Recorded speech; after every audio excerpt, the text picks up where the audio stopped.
గౌరవనీయులైన ఉపాధ్యాయ మిత్రులందరికీ GRS trimming ఛానల్కి పునఃస్వాగతం. ఈరోజు ఈ వీడియో ద్వారా 2వ తరగతికి సంబంధించి రెడీనెస్ ప్రోగ్రాము 4వ రోజు నిర్వహించే విధానాన్ని మీకు అందించే ప్రయత్నం చేస్తాను. ముందుగా తెలుగు.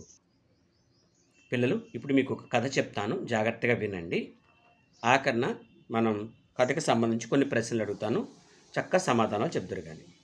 ఓకే, ఇప్పుడు కథ పేరు మంచి మిత్రులు. కదరంపల్లి చెరువులో కప్పలు, ఎండ్రకాయలు అంటే పీతలు అన్నమాట, తాబేలు, కొంగలు ఎంతో సంతోషంగా కలిసిమెలిసి జీవించేవి. ఏమేమి ఉన్నాయి చెప్పండి ఇక్కడ. Very good. ఎండాకాలం రానే వచ్చింది. చెరువులో నీరంతా ఎండిపోయింది. అప్పుడు అందులో జలచరాలంటే ఇవి అనమాట, ఇప్పుడు చెప్పాను కదా, వీటిని జలచరాలు అంటారు. ఆందోళనతో మనం ఇక్కడ నుంచి నీరు సమృద్ధిగా ఉన్న ప్రదేశానికి ముందుగానే వెళ్ళిపోదామని మాట్లాడుకున్నాయి. అంటే ఇవన్నీ కూడా ఇది ఎండిపోతుంది కాబట్టి వెళ్ళిపోదాం అనుకున్నాయట. అప్పుడు తాబేలు, మిత్రులారా, నన్ను కూడా మీతో పాటు తీసుకెళ్ళండి అన్నది. కొంగలు ఒక ఉపాయాన్ని తమ మిత్రుని కోసం ఆలోచించాయి. ఒక కర్రపులను కొంగలు రెండు తమ నోటితో ఇరువైపులా పట్టుకొని మధ్యలో తాబేలును నోటితో కర్రముక్కను పట్టుకోమని చెప్పాయి. ఇదిగోండి ఇలాగనమాట. కొంగలు ఆకాశంలో ఎగురుతూ నీరు సమృద్ధిగా ఉన్న ప్రదేశానికి తమతో పాటుగా తాబేలును కూడా తీసుకువెళ్ళాయి. తాబేలు తమ మిత్రులైన కొంగలకు సంతోషంతో కృతజ్ఞతలు తెలిపింది. మనకి ఎవరైనా ఏదైనా హెల్ప్ చేస్తే మనం థ్యాంక్ యూ చెప్తాం కదా, అలా థ్యాంక్స్ చెప్పిందట.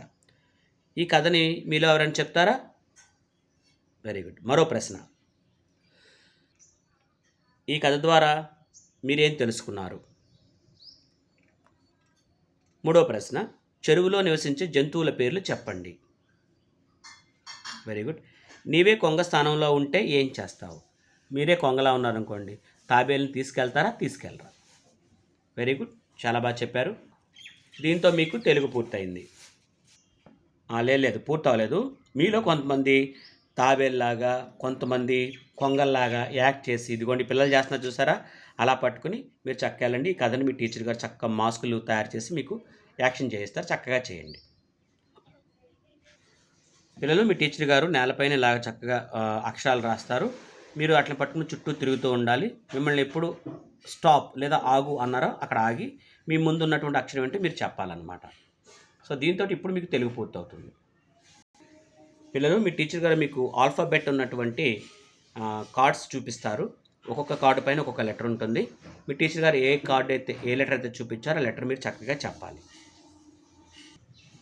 పిల్లలు, ఇక్కడ ఉన్నటువంటి వీటిని కూడా జాగ్రత్తగా మీరు ట్రేస్ చేయాలి. A for Apple, A A A A అలాగా. B for ball, B B B B. C for cat, C C C C. D for dog, D. ఇవి క్యాపిటల్ డీస్, ఇవి స్మాల్ డీస్.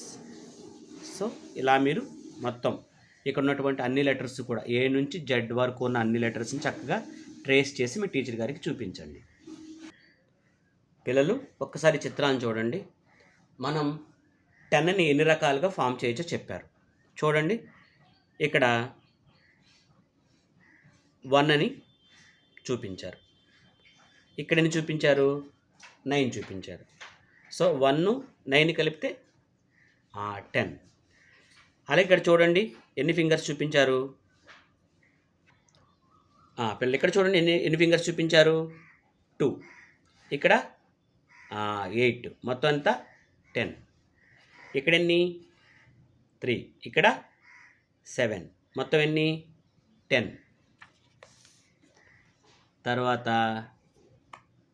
ఇంకొక 10 చూడండి. ఇక్కడ 4, ఇక్కడ 6, మొత్తం 10. ఇక్కడ 5, ఇక్కడ 5, మొత్తం 10. ఇలాగా మనకి 10 పూర్తవటానికి ఇన్ని రకాలుగా మనం 10ని పూర్తి చేయొచ్చు అన్నమాట. పిల్లలు ఇక్కడ చూడండి, మొత్తం మీరు 10 కౌంట్ చేసి దాని అంతటి కలిపి ఒక గ్రూప్గా క్రియేట్ చేసుకోవాలి. ఇగోండి ఇక్కడ 10 కార్డ్స్. ఇక్కడ నత్తలు స్నేల్స్ 10. ఇక్కడ ఇవన్నీ లెక్క పెట్టి ఇక్కడ వేయండి. ఇగోండి 10 మ్యాంగోస్ ఉన్నాయి, 10 క్యాప్స్ ఉన్నాయి, 10 ఫ్లవర్స్ ఉన్నాయి, 10 యాంట్స్ ఉన్నాయి. ఇలాగా లెక్క పెట్టి వేయాలన్నమాట. సో దీంతో మనకి మ్యాథ్స్ కూడా పూర్తయింది. వెరీ గుడ్ చిల్డ్రన్, బాగా చేశారు. Thank you so much dear teachers. Please like, share and subscribe.